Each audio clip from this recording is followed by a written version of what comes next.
జోహార్ జోహార్ జోహార్ కాంగ్రెస్ చుట్టూ రామచంద్ర గారు. జోహార్ జోహార్. సాధిస్తాం మీ ఆశయాలను, సాధిస్తాం సాధిస్తాం సాధిస్తాం మీ ఆశయాలను. సాధిస్తాం సాధిస్తాం. ఈరోజు పాలకుర్తి నియోజకవర్గంలో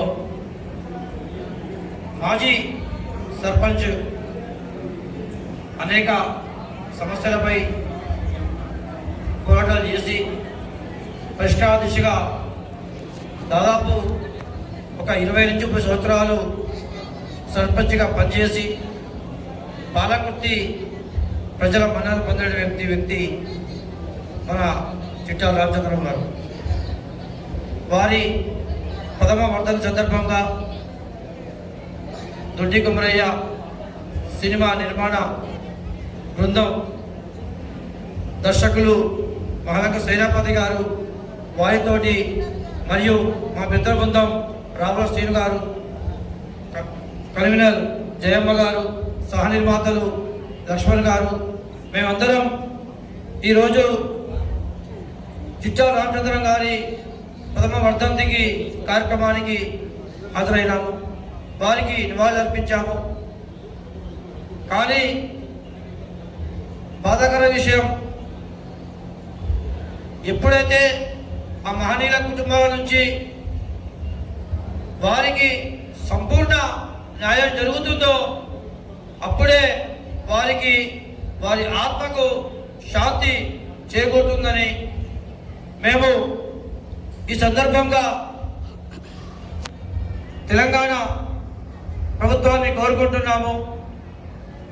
మీరు ఏదైతే సాక్షాత్తు సీఎం రేవంత్ రెడ్డి గారు చాకలి ఐలమ్మ కుటుంబం నుంచి స్వర్గీయులు తెలంగాణ వీర వనిత చాకలి ఐలమ్మ కుటుంబం నుంచి మహిళా కమిషన్ సభ్యురాలుగా మేము ప్రకటిస్తున్నాము అని దాదాపుగా సంవత్సరాల పైకి కాలం అయి ఉన్నది.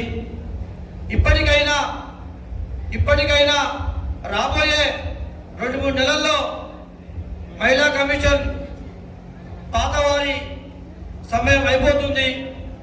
కొత్తగా తీసుకునే నామినేట్ పదవిలో 100% ఏదైతే చిట్యాల ఆలియాస్ చాకలి ఐలమ్మ గారి కుటుంబం నుంచి మీరు ప్రకటించిన పేరుని మీరు ఏదైతే ముక్తకంఠంగా చెప్పినారో అటువంటి పదవిని శ్వేతా సంపత్ వారి దంపతులకు ఇవ్వాలని చిట్టాల రామచంద్రం గారి 10వ వర్ధంతి సందర్భంగా మేము ప్రభుత్వాన్ని కోరుతున్నాము. అదేవిధంగా రాబోయే రోజుల్లో కూడా ఏదైనా కూడా కార్యక్రమం జరిగినప్పుడు వారి కుటుంబానికి మేము ఎప్పుడు వెళ్తూనే ఉంటాము. చిన్న బాధాకర విషయం, నాగర్ కర్నూలు జిల్లాలో రజక బిడ్డని 2 నెలల పసికందుని అని చూడకుండా పెత్తందారులు వారు ఏదైతే కులాలకు మతాలకు ఏమి చూడకుండా వారు చిన్న పాపని పట్టణం పెట్టుకున్నారు. ఏదైతే దుండగులు ఉన్నారో వారిని కఠినంగా శిక్షించాలి. అదేవిధంగా వారి కుటుంబానికి న్యాయం జరగాలని కోరుకుంటున్నాం.